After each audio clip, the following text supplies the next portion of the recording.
আপনারা তো কোনো আন্দোলনে ছিলেন না।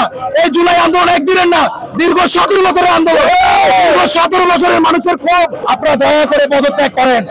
আপনারা পদত্যাগ না করেন, আপনাদের কিভাবে পদত্যাগ করাতে হয় এই বিএনপি প্রতিটা নেতাকর্মী জানে। সম্মানের সাথে পদত্যাগ করুন। যদি না করেন, হাসিনা আধা ঘন্টা সময় পায়নি পালিয়ে যাওয়ার জন্য, আপনারাও পাবেন না।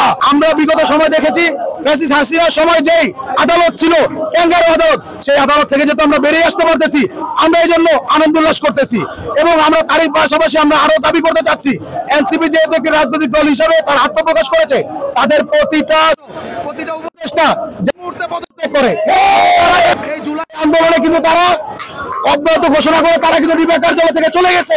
আমরা কিন্তু বিএনপির প্রতিটা নেতাকর্মী, ছাত্র দল, যুব দল, স্বেচ্ছাসেবক দল থেকে শুরু করে ছাত্র জনতা সবাই একসাথে এই আন্দোলন আমরা সফল করেছি।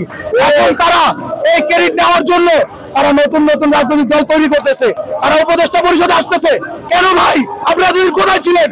আপনারা তো কোনো আন্দোলনে ছিলেন না।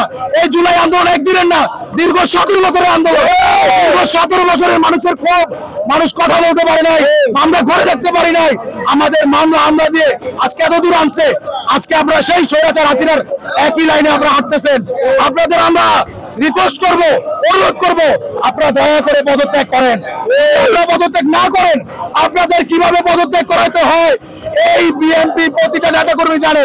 আমরা আসিফ মাহমুদ, সজীব ভুঁইয়া এবং মাহফুজ সহ ওদের যত লোকজন আছে সবার উপদেষ্টা পরিষদ, এনসিপির সমর্থক যারা আছে সবার পদত্যাগ চাই।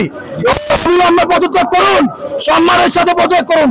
যদি না করেন, হাসিনা আধা ঘন্টা সময় পায়নি পালিয়ে যাওয়ার জন্য, আপনারাও পাবেন না। হাসিনা যেভাবে পালিয়ে গেছে তার চেয়েও কঠোর ভাবে আপনাদের পালাতে হবে। পালাতে দেবে না।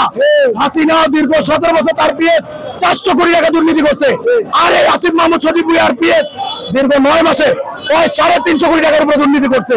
তাহলে বড় দুর্নীতিবাজকে, বড় স্বৈরাচার এই বর্তমান এনসিপি উপদেষ্টারা। আমরা আপনাদের রিকোয়েস্ট করছি, আপনাদের জোর অনুরোধ করতেছি, আপনারা পদত্যাগ করুন। যদি না করেন, ইনশাআল্লাহ আপনাদের আমরা নামাবো।